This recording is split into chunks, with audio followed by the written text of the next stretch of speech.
오늘 9월 마지막 주일입니다. 어느덧 9월 마무리 단계에 와 있습니다.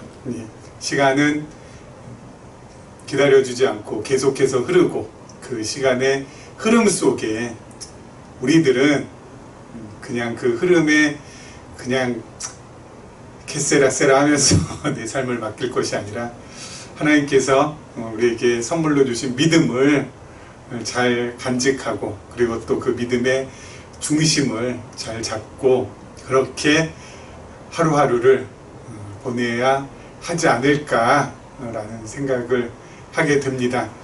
특별히 이제 가을 무르익고 있는데요. 이 가을에 무르익는 오곡백과처럼 우리의 내면 역시 아름답게 무르익어서 올 한 해 지날 때쯤 돼서는 하나님 앞에서, 하나님 올 한 해 제 안에 이런 열매를 맺게 해주셔서 감사합니다 라는 고백을 감격과 그리고 기쁨으로 드릴 수 있게 되기를 소망합니다. 우리 계속해서 우리 다니엘 말씀 저희가 살펴보겠습니다. 이 다니엘 말씀 계속해서 저희가 지금 살펴보고 있는데, 이 말씀 우리가 읽을 때마다 또 살펴볼 때마다 한 가지 잊지 말아야 될 것이 있습니다. 바로 그것은 다름이 아니라, 왜 우리는 이 다니엘 말씀을 읽어야만 하는가, 왜 우리는 지금 이 다니엘 말씀을 살펴봐야 하는가 라는 질문에 대한 답일 것입니다.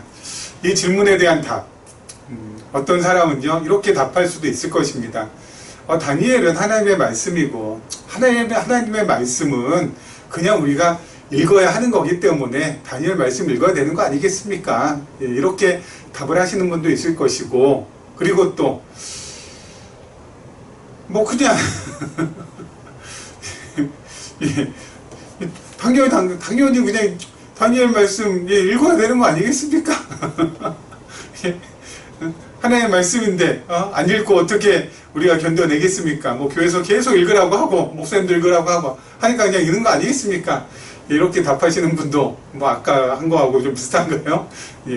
분명히 있을 것입니다. 이런 답은 우리 교회 학교 유치부 또는 유년부 수준, 유년주일학교 수준에는 이렇게 답할 수 있지만, 적어도 우리는 대학부 이상을 졸업한 우리로서는 그것보다는 좀 더 밀도 있고 좀 더 심오한 답을 좀 해야 되지 않을까 싶습니다.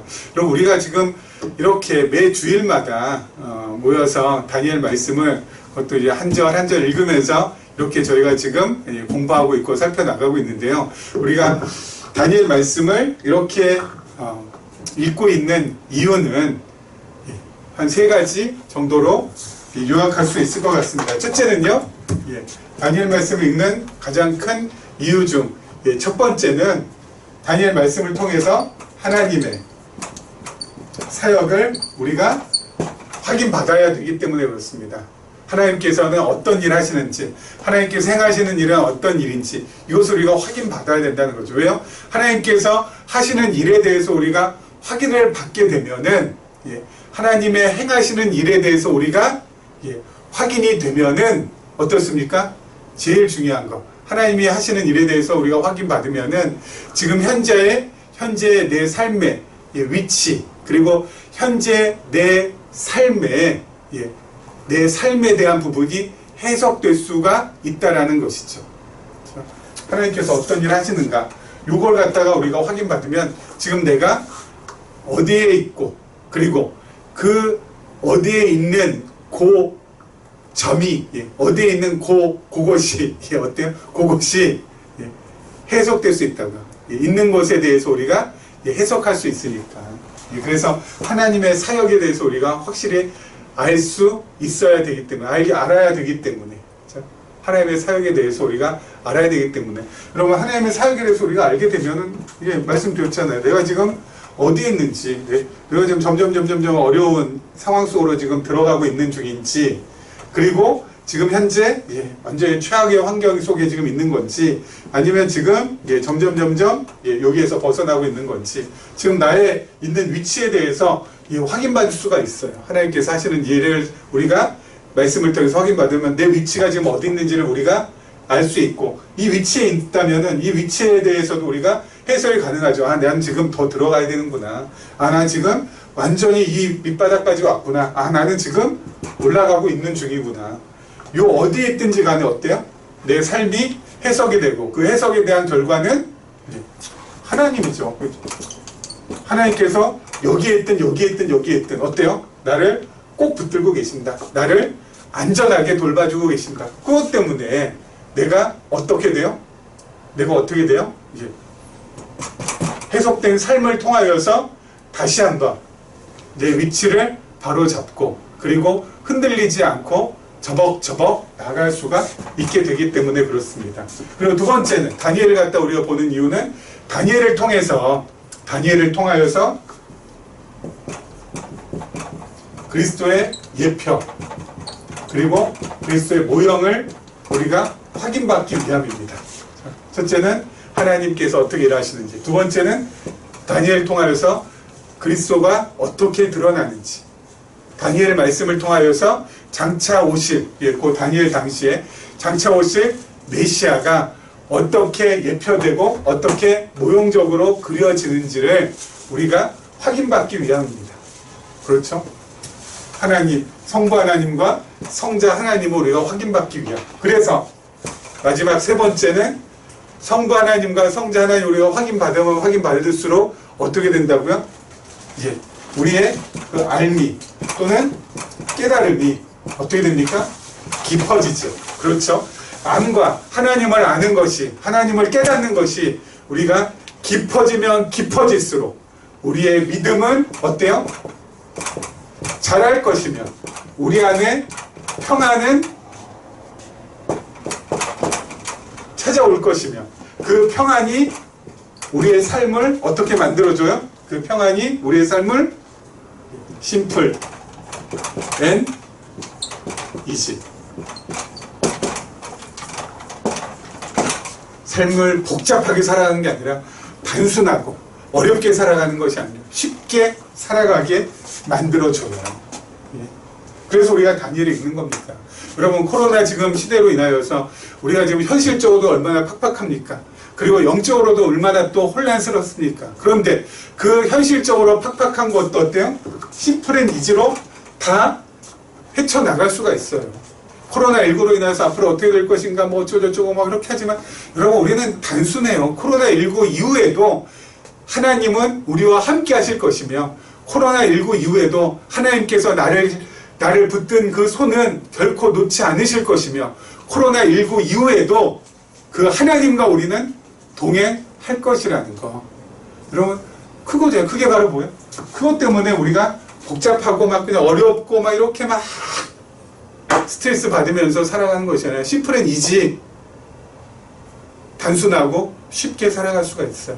영적으로 혼란도스럽죠. 코로나19 때문에 대면 예배를 드려라, 비대면 예배해야 된다, 뭐 이것도 하고 저것도 하고. 여러분, 영적으로도 어때요? 심플 앤 클리어, 심플 앤 이지. 영적으로 여러분, 대면 예배를 통해서나 비대면 예배를 통해서나 우리가 뭐예요? 하나님을 깊이 알고 깨달으면은, 여러분, 그것으로 어때요? 가장 멋지고 가장 아름답고 가장 하나님께서 기뻐하시는 예배가 되는 거예요. 대면 예배는 뭐 하나님께서 막 그냥 막 입가에 미소를 환하게 지으시면서 받아주시고, 비대면 예배 하나님께서 시무룩해서 안 받아주시, 그런 거 아니잖아요. 그 다 어때요? 다 초월해서 넘어가는 거죠. 언제 어디서나. 그래서 여러분, 그렇게 오늘 예배에 나오신 여러분들은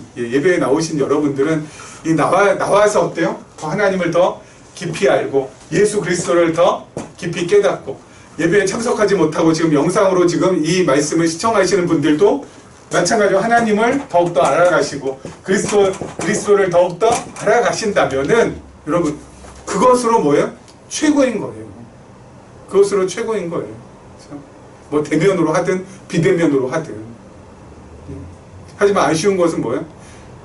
대면으로도 안 하시고 비대면으로도 안 하시면은 지난번에 말씀드렸잖아요. 아, 그것은 내가 이렇게 대면으로도 뭐 예배당에 나오고 싶은 마음도 없어지고, 그리고 또 이 영상 강론 이거 시청하고 싶은 마음도 없다 그러면 여러분 그렇게 딱 생각하시면 된다니까요. 뭐요? 어디 갔어요? 이게 아직까지 딱 이렇게 적있네요. 하나님께서 나를 공고한 삶으로 인도하시기 위해서 하나님께서 내 눈과 귀를 막으시는 것이 아닐까라고 생각하시면서 들어가세요. 방법 없잖아요. 들어가시면 돼요. 여기에서 또 어때요? 예, 하나님께서 또 내 눈과 귀를 밝게 해주셔서 또 나오시면 되는 거죠. 뭐, 여기 들어가면 나쁩니다. 뭐 여러분 들어가면 안 됩니다. 그렇기 때문에 여러분 꼭 보셔야 됩니다. 여러분 꼭 나오셔야 됩니다. 저 이런 말씀 드리고 싶지 않아요, 솔직히. 왜요? 아무리 그래봤자 어때요? 제가 하나님을 이길 수 있어요. 하나님께서 만약에 A라는 우리 성도님을 이렇게 하실 거라면, 목사인 제가 아무리 여기에서 못하게 말린다 해도 이게 말려지나요? 하나님께서 들어가게 하시는 것을 사람이 어떻게 나올 수 있게 할 수 있어요. 그러니까 이건 그냥 들어가시는 것밖에 없죠. 그럼 저는 그럼 어떻게 하면 돼요? 하나님, A라는 성도님 긍휼히 여기시고 불쌍히 여겨주셔서 요 과정을 통하여서 하나님을 욥처럼 귀로만 들었던 하나님, 이제 눈으로 보이는 하나님으로 변화돼서 나올 수 있도록 하나님께서 은혜를 더하여 주시고 긍휼을 베풀어 주시기 원합니다.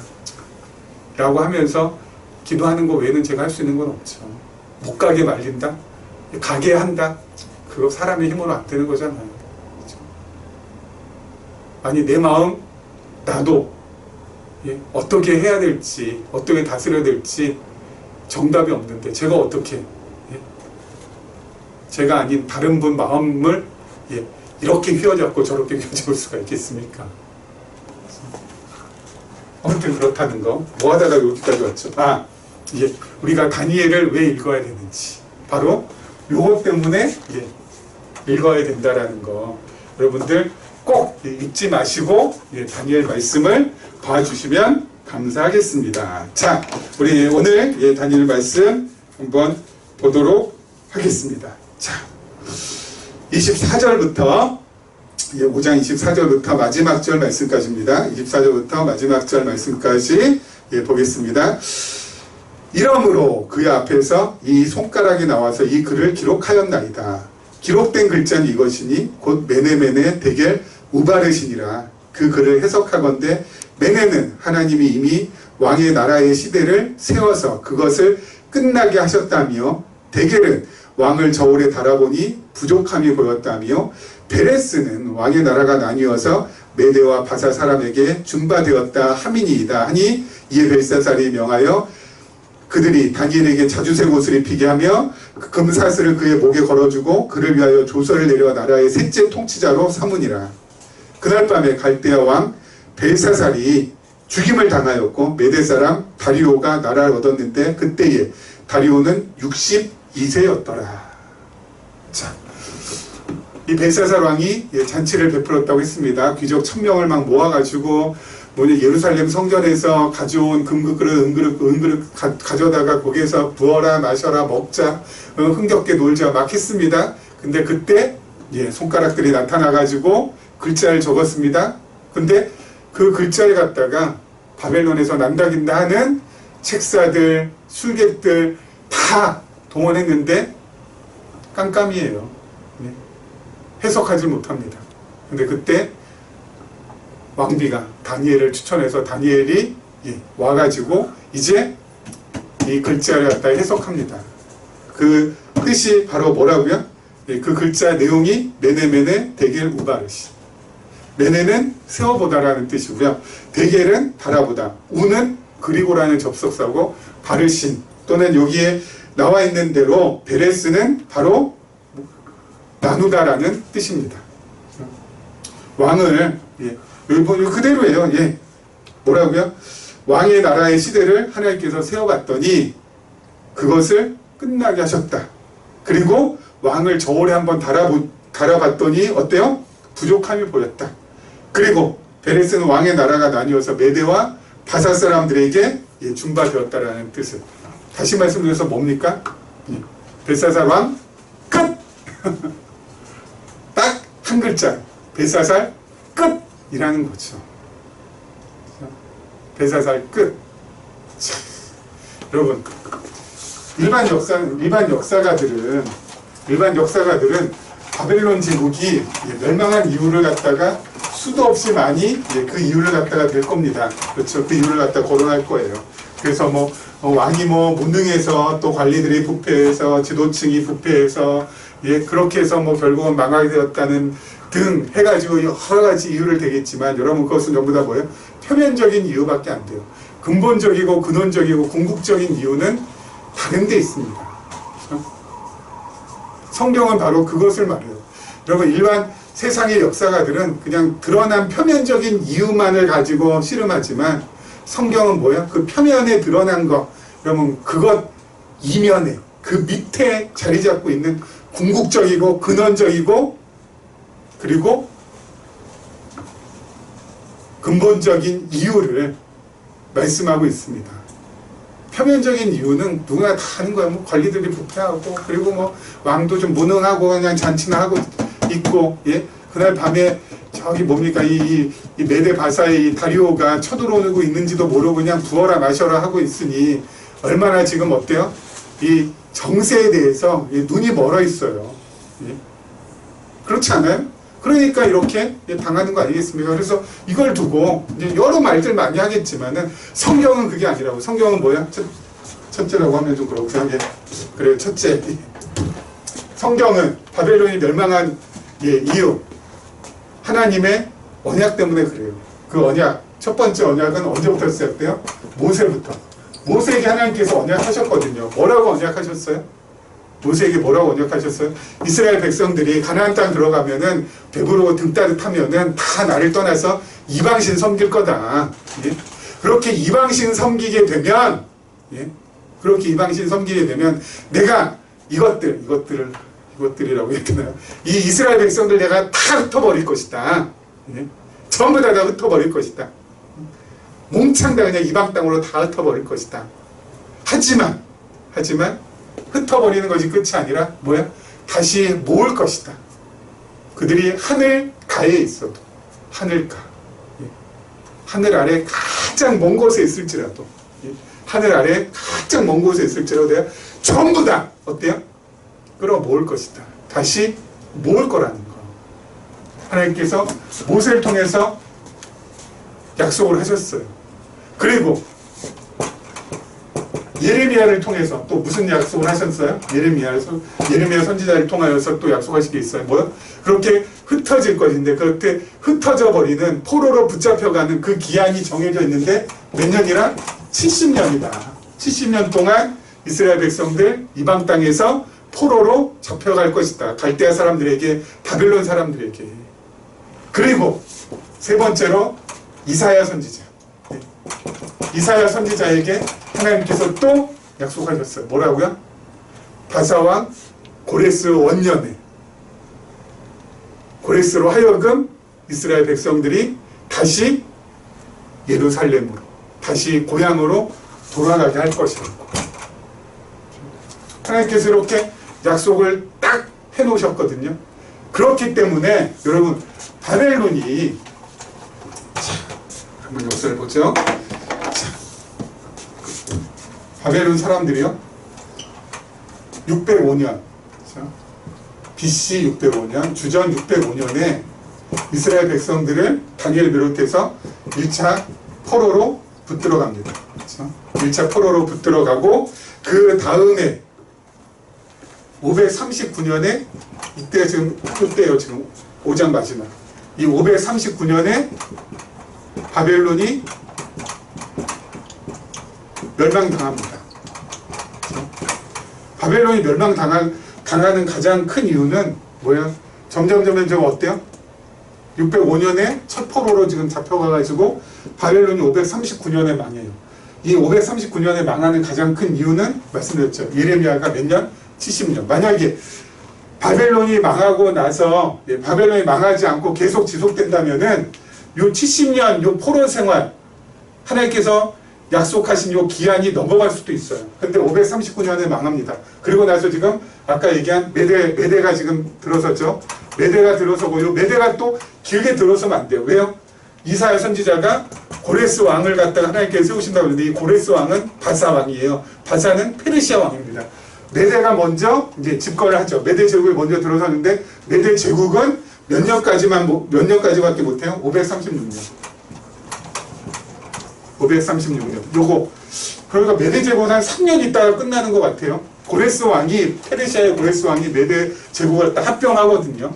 그래서 메대 제국도 이때 끝나고 바벨론도 끝나고 그래서 536년에 바사왕 고레스가 칙령을 갖다가 선포합니다. 뭐라고요? 너희들 돌아가라고. 여러분 보세요. 536년에 고레스가 딱 등장을 해야지 1차 포로 605년부터 536년까지 횟수로 몇 년 돼요? 70년이 딱 돼요. 기가 막히지 않습니까? 기가 막히지 않아요? 605년부터 536년까지 횟수로 딱 70년 딱 하나님께서 딱 채우시고 이스라엘 백성들 다시 예루살렘으로 유다 땅으로 보내시거든요. 그러기 위해서는 어떻게 돼요? 바벨론이 망해야죠. 바벨론이 망하지 않고 536년, 535년 뭐 이렇게 그냥 계속해서 지속되면은 이게 안 되지 않아서 망하게 하고 그 다음에 메대 제국 들어서 이 메대도 어때요? 바벨론 정책 그대로 따르니까 얘네도 어때요? 한 3년 있다가 망하게 하고 그러고 나서 페르시아의 바사의 고레스 왕 딱 등장시키셔가지고 70년 만에 다시 이스라엘 백성들 어디로요? 예루살렘으로 귀환할 수 있도록 그렇게 하나님께서 정하시고 이끌어 가시기 때문에 바벨론은 요때 망했어야 되고 메대도 어때요? 요때 페르시아하고 병합이 됐어야 되고 그래서 결국 어떻게 돼요? 고레스를 통하여서 이스라엘 백성들이 돌아올 수 있도록 그렇게 만들어 가신다고. 여러분 그래서 여러분 세상 역사의 가장 그 핵심은 바로 뭐예요? 하나님의 언약이 이루어지는 하나님의 언약이 이루어지는 그것이 가장 세상 역사의 핵심이에요. 나머지 다 주변 보고. 그리고 그 하나님의 약속은 뭐하고 누구하고 맞닿아 있어요? 하나님의 약속의 백성들, 하나님의 언약의 백성들, 하나님의 친자녀들하고 맞닿아 있잖아요. 그래서 세상 역사의 핵 중에 핵은 바로 누구예요? 다니엘 당시에 바벨론 제국도 아니고 메대 제국도 아니고 그 이후에 들어설 페르시아 제국도 아니고 바로 누구예요? 하나님께서 선택한 이스라엘 백성들이 바로 언약 자손들이 바로 뭐예요? 핵 중에 핵이고 하나님의 관심의 중심이 되는 거고 그리고 21세기를 살고 있는 지금은 바로 세상의 중심의 역사의 중심은 어디예요? 미국이에요? 중국이에요? 유럽이에요? 아니요. 전 세계에 흩어져 있는 하나님의 백성들이 바로 세상 역사의 중심이에요. 그 하나님의 백성들을 중심으로 해서 이 세상 역사는 이렇게 움직여가고 저렇게 움직여가요. 때로는 하나님께서 하나님의 백성들을 압제하기 위해서 힘든 정권 들어서게 하고 때로는 좀 어때요? 숨통 트이게 하기 위해서 편한 정권도 등장시키면서 압제할 때 압제하시고 그리고 이제 해방시킬 때 해방시키면서 그렇게 하나님께서 우리들을 이끌어 가세요. 우리는 하나님의 관심의 가장 핵심에 놓여 있다고요. 그렇죠? 우리를 중심으로 해서 세상은 돌아간다고. 그렇기 때문에 어때요? 그렇기 때문에 여러분들 그렇기 때문에 우리 스스로를 너무 비하하지 마세요. 우리 스스로를 너무 초라하게 여기지 마시라고요. 에이 나는 뭐 이런데 뭐 이제 나는 뭐 세상 다 살았어. 응? 내 나이도 뭐 이렇게 뭐 찰 만큼 차고 내가 지금 뭐 해봤자 뭐가 되겠어? 여러분 그러지 마시라고요. 네, 그러지 마시라고요. 하나님께서 우리 한 사람 한 사람을 어때요? 꼭 붙들고 계시고 그리고 동행하고 계시고 그리고 이끌어가고 계시거든요. 그리고 우리가 언제 어떻게 될지는 아무도 몰라요. 그 누구도 몰라요. 하나님께서 우리를 어떻게 사용하실지 정말 몰라요. 그렇기 때문에 늘 어때요? 스스로 초라하게 여길 필요도 없고 스스로 비하시킬 필요도 없고 늘 지난 시간에 말씀드렸잖아요. 긍지 가지시고 특별히 우리에게는 계시적인 관점이라는 이 어마어마한 놀라운 보배를 정말 연약하디 연약한 질그릇과도 같은 우리에게 보배로 담아주셨잖아요. 그 보배를 우리가 소유하고 있다고요. 세상에 수많은 석학들이 있어도 그 사람들은 몰라요. 세상에 수많은 기독교 신학자들이 있어도 그 사람들 모른다니까요. 수많은 크리스찬이 있어도 모르는 사람들 너무 많잖아요. 그런데 우리에게는 하나님께서 정말 어쩌자고 하나님도 참 희한하시지. 우리 같은 사람들에게 이 놀라운 은혜를 선물로 주셨잖아요. 그렇기 때문에 여러분 우리가 긍지를 가지고 살아가는 거예요. 예? 긍지를 가지고 살아가는 거예요. 야, 하나님께서 이러한 놀라운 은혜를 베풀어 주셨구나. 만약에 그거 아니었으면 지금도 늘 교회에 매이고 또 교회 지도자한테 매어가지고 이렇게 하면 이렇게 하고 저렇게 하면 저렇게 하고 그게 최선이고 그게 하나님 섬기는 것인 줄 잘못 알고 그렇게 살아갔을 텐데 그렇지 않잖아요. 이제 계시의 관점 아까 어디 갔어요? 지웠네요. 심플 앤 이지. 여러분 단순하고 쉬운 건 바로 뭐예요? 매이지 않는 거잖아요. 내가 원해서 내가 정말 좋아서 그냥 하는 거잖아요. 내가 원해서 내가 좋아서 하는 건데 그걸 누가 말리겠어요. 그 마음을 하나님께서 계속 불러일으켜 주시니까 그냥 되는 거잖아요. 여러분 한 사람 저한테 뭐 매이신 분이 있습니까? 제가 이렇게 하라고 한다고 해서 이렇게 하고 저렇게 한다고 해서 저렇게 하십니까? 아니잖아요. 스스로가 어때요? 하나님께서 은혜 베풀어 주시는 만큼 스스로가 어때요? 깨닫고 하시는 거잖아요. 깨닫는 게 미약하면은 못할 수도 있는 거고, 예? 깨닫는 게 강렬하면은 어때요? 강렬하게 하시면 되는 거고. 그런 긍지, 이 계시적인 관점으로 성경을 우리가 해석하고 적용한다라는 정말 이 놀라운 은혜를 하나님께 서럽게 주셨다는 것에 대한 긍지를 가지시고 살아가면 돼요. 우리가 어떻게 보면은 세상 역사의 핵심은 어때요? 그리스도인들이고 그리스도인들 가운데서도 또 뭐예요? 핵심이 있을 거 아니에요. 그 핵심에 저는 우리가 자리 잡고 있다라고 저는 확신을 해요. 그렇기 때문에 꿀릴 것도 없고요. 창피할 것도 없고요. 그냥 날마다 당당하게 담대하게 나가는 거죠. 자, 보겠습니다. 자, 이제 6장으로 넘어갑니다. 6장 1절부터 4절 말씀까지 봅니다. 다리오가 자기의 뜻대로 고관 120명을 세워 전국을 통치하게 하고 또 그를 위해 총리 셋을 두었으니 다니엘이 그 중에 하나이라. 이는 고관들로 총리에게 자기의 직무를 보고하게 하여 왕에게 손해가 없게 하려 함이었더라. 다니엘은 마음이 민첩하여 총리들과 고관들 위해 뛰어남으로 왕이 그를 세워 전국을 다스리게 하고자 한지라. 이에 총리들과 고관들이 국사에 대하여 다니엘을 고발할 근거를 찾고자 하였으나 아무 근거 아무 허물도 찾지 못하였으니 이는 그가 충성되어 아무 그릇됨도 없고 아무 허물도 없음이었더라. 아멘. 자, 우리 6장으로 지금 넘어왔습니다. 자, 여기 다니엘서 전체가 1장부터 5장까지는 1장에서 5장까지는 무엇이라고 했죠? 이방 나라를 멸하시는 하나님. 1장에서 5장까지. 그렇죠? 그리고 두 번째가 성민나라, 하나님의 거룩한 백성의 나라, 성민나라를 세우시는 하나님. 이게 6장부터 시작해서 12장까지라고 했습니다. 자, 지금 이제부터 뭐야? 하나님의 나라를, 성민나라를 하나님께서 세워가시는 내용들이 나와요.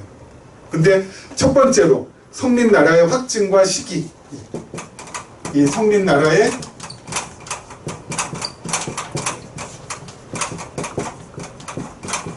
확증과 시기 해가지고요, 이 하나님의 나라가 세워질 거라는 것에 대한 확증을 보여주세요. 그게 바로 지금 하고 있는 6장입니다. 그죠? 7장, 이 확증이 6장이고요. 그리고 이 시기, 어떤 시기에 하나님이 세워주실 것인가, 이게 7장이에요. 하나님 나라가 세워진다라는 분명하고 확실한 증거, 그죠? 그걸 갖다가 6장에서 보여주십니다. 누굴 통해서요? 다니엘을 통해서. 어떻게 보여주세요? 그것은 오늘 나온 이 내용을 6장을 쭉 보면서 확인받으면 되겠죠. 그렇죠? 하나님 나라를 반드시 하나님께서 세워준다. 여러분, 하나님께서 이방 나라 멸하신다고 했는데 진짜 멸하시잖아요. 그렇죠? 네 개의 이방 나라 멸하시고 그 다음에 특별히 바벨론 제국 하나님께서 멸하시잖아요. 여러분, 바벨론 제국이 무너지는 데 있어서 지난번에도 말씀드린 것처럼 이스라엘 백성들이 그 무너지는데 정말 소톱만큼도 일조한 것이 없어요. 이스라엘 백성들이 이스라엘 백성들이 바벨론 제국 우리가 무너뜨리고 우리나라로 돌아가자 해가지고 열심히 투쟁하고 전쟁하고 싸워가지고 바벨론 제국이 무너진 게 아니잖아요. 전적으로 하나님께서 어떻게 해요? 무너지게 하셨어요. 왜요? 하나님께서 정한 때, 하나님께서 영원 안에서 창세 전에 정한 때에 하나님께서 정하시고 그것을 이루어 가시는 거라고요. 바벨론 제국이 세워질 때가 주전 625년이거든요. 딱 정확하게 하나님께서 창세 전에 625년에 바벨론 제국이 세워지게 하시고, 그리고 정말 이 땅에 세워지게 하시고, 멸망당한 것은 몇 년이라고요? 몇 년이라고요? 아까 539년에 정확하게 멸망당하게 하시고 세워지게 하셨다가 정확한 때에 세워지기도 하시고 정확한 때에 망하기도 하시고, 하나님께서 전부 다 어때요? 주도권을 가지고 이끌어 가신다고요. 그렇죠? 모든 거 전부 다. 하나님의 나라, 성민 나라 세우시는 그 역사도 마찬가지. 그 나라 내가 반드시 세운다 라는 것에 대한 확실한 증거를 갖다가 6장에서 보여주시고, 그 나라 언제 세워줄까, 그거에 대한 시기를 7장에서 말씀해 주셔가지고 이스라엘 백성들이 이 다니엘 말씀을 보면서, 포로로 붙잡혀온 이스라엘 백성들이 이 다니엘 선지자의 말씀을 보면서 어때요? 다시 한번 소망을 갖고 다시 한번 희망을 갖고, 그래, 하나님께서 멸하신다고 했는데 진짜 멸하시더지만 세워주신다고 한 이 거룩한 백성의 나라도 반드시 하나님께서 세워주실 것이다 라는 그런 확신을 가지고 힘들고 복잡하고 어렵고 정신 사나운 현실의 삶 속에서도 어때요? 단순하고 심플 앤 이지, 쉽게 살아갈 수 있도록 하나님께서 만들어 주셔서 이스라엘 백성들이 자포자기하거나 또는 스스로의 인생을 한탄하거나 또는 나는 왜 이 모양 이 꼴이냐고 스스로에 대해서 비하하거나 하지 않고 늘 새로운 소망을 품고 하나님을 향한 비전을 가지고 나갈 수 있도록 그렇게 하나님께서 이스라엘 백성들에게 은혜를 베풀어 주신다고요. 자, 이제 다리오 왕입니다. 이 다리오는 메대 제국입니다. 아까 잠깐 있다가 사라지는 그 나라죠. 이 메대 제국에서 이 다리오 왕이 지금 누구를요? 다니엘을 총리로 또 삼아요. 다니엘은 진짜 대단하지 않습니까? 이게 무슨 다니엘이 처신을 잘해서 그랬을까요? 다니엘이 실력이 우수해서 그랬을까요? 아니죠. 하나님께서 다니엘을 높이게도 하시고 낮아지게도 하신다고요. 하나님께서 높이게 하시는 이유, 낮아지게 하시는 이유는 똑같습니다. 바로 뭐예요? 하나님의 뜻을 이루어 가시기 위해서. 하나님 자신의 품은 뜻을 다니엘을 통해서 이루어 가시기 위해서 때론 높이시기도 하고 때론 낮추시기도 해요. 그래서 여러분, 높아진다고 그냥 희낙낙할 것도 아니고 또 낮아진다고 해서 그냥 실망하고 낙심할 것도 아니에요. 왜요? 높아지면 높아지는 이유가 있고요. 하나님께서 나를 어떻게든 이 높아진 자리에서 사용할 뜻이 있기 때문에 높아진 것이다 라고 하고 겸손하면 되는 거고, 낮아지면 낮아질수록 이 아랫바닥에서도, 이 아래층에서도 하나님께서 나를 통하여서 이루실 뜻이 있으시기 때문에 낮추셨다 생각하고 그 아랫바닥에서도 어때요? 낙심하지 않고 다시 한번 하나님을 향한 소망을 잃지 않고 살아가면 되는 거예요. 위나 아래나. 그럼 우리에게 있어서는 그게 중요하지 않아요. 그냥 일반이에요. 일반. 똑같은 거예요. 뭐 하나님의 뜻을 이루기 위한 방편으로서. 위에는 좋은 거고 아래는 후진 거고, 위에는 막 형통한 거고 아래는 그냥 박복한 거고, 그게 아니라고요. 똑같아요. 그래서 자신의 삶의 처지나 자신의 삶의 형편을 가지고 여러분 스스로를 자꾸 막 자책하고, 스스로한테 막 그냥 괴로움 주고, 스스로한테 자꾸 야박하게 굴고 이러지 말라는 거예요. 높으면 높은 대로 하나님께서 뜻을 이루어 가실 것이고, 낮으면 낮아진 그 자리에서 하나님의 뜻을 이루어 가실 것이고. 다니엘 하나님께서 높여주셨습니다. 근데 어떻게 진행이 돼요? 보니까 4절에 보니까 어때요? 다니엘을 시기하는 무리들이 생겨요. 다니엘을 갖다가 어때요? 견제하고 시기하고 질투하고 어떻게 해서든지 올무에 걸리게끔 하려는 무리들. 아까 말씀드렸죠. 다니엘을 통해서 우리가 하나님의 사역도 배워야 되지만 다니엘을 통하여서 우리가 또 무엇도 확인받아야 된다고요? 장차 오실 그리스도, 장차 오실 메시아의 예표 모형. 그럼 다니엘이 바로 예수 그리스도의 예표이고 모형이잖아요. 다니엘이 이렇게 많은 사람들한테 시기 질투 그리고 견제받는 것처럼 오실 메시아도, 오실 그리스도도 어떻게 돼요? 많은 사람들에게 시기 질투 견제받잖아요. 이스라엘 그 당시, 예수님 당시에 종교 지도자들, 대제사장들, 그리고 사두개인들, 바리새인들 예수님 어떻게든 시험해가지고 올가미에 넣어가지고 그냥 예수님 꼬꾸라뜨리려고. 오실 그리스도께서도 이렇게 하신다는 거. 이렇게 당하신다는 거. 다니엘도 이렇게 당한다는 거. 그렇죠? 여러분, 예수님께서는 왜 그렇게 당하셔야만 됐을까요? 그리고 시기, 질투, 미움, 다른 사람들한테 이렇게 왜 잔뜩 받으셔야만 됐을까요? 이유는 한 가지. 십자가 지시기 위해서. 여러분, 이스라엘 백성들하고 그 당시 종교 지도자들이 예수님을 갖다가 메시아로 알고 그리스도로 알아가지고 막 그냥 막 존경하고 막 우대하고 막 그냥 예수님 뭐 사랑한다고 하고 뭐 막 그렇게 한다 하면 예수님께 십자가 달리시겠냐고요. 예수님 왜 십자가 왜 그럼 달리셔야 돼요? 저와 여러분 때문에. 저와 여러분 살려야 되기 때문에. 그 방법 아니고서는 저와 여러분을 살릴 수 있는 방법이 없으니까. 그래서 예수님께서는 어때요? 시기 받으시고 미움 당하시고, 그래서 결국은 누명 덮어 쓰고 십자가에 달리셔서 운명을 하실 수밖에 없다고요. 그래야 우리에게 영원한 생명이 주어지니까. 그래야 우리들이 마음 가운데 있는 이 죄짐을 예수 그리스도 앞에 가서 풀어낼 수 있으니까.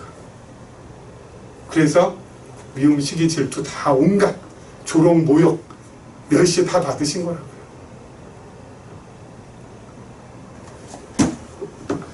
다니엘도 그렇습니다. 메시아에 대한 예표, 그렇죠? 메시아에 대한 예표. 장차 오실 그리스도께서 이렇게 당하실 거라는 그 예표로 우리가 다니엘을 볼 수가 있는 것이죠. 자, 여러분 이제 마무리하도록 하겠습니다. 우리 다니엘 말씀 읽으면서 아까 말씀드린 대로 하나님께서 행하시는 일, 그리고 다니엘 속에 나타난 나를 정말 애틋하고 끔찍하게 사랑하시는 예수 그리스도 발견하시기 바라고요. 그리고 그 성부 하나님, 성자 하나님 우리가 깊이 깨달으면 깨달을수록, 깊이 알면 알수록 어때요?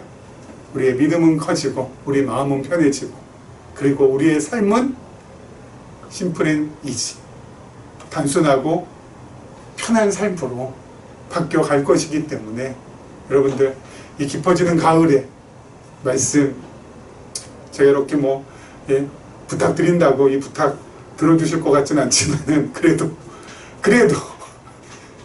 귀등으로 들으시더라도 부탁드리기는 말씀과 가까이, 말씀과 함께 깊어지는 가을 맞이하시기를 주님의 이름으로 부탁드리고 축원합니다.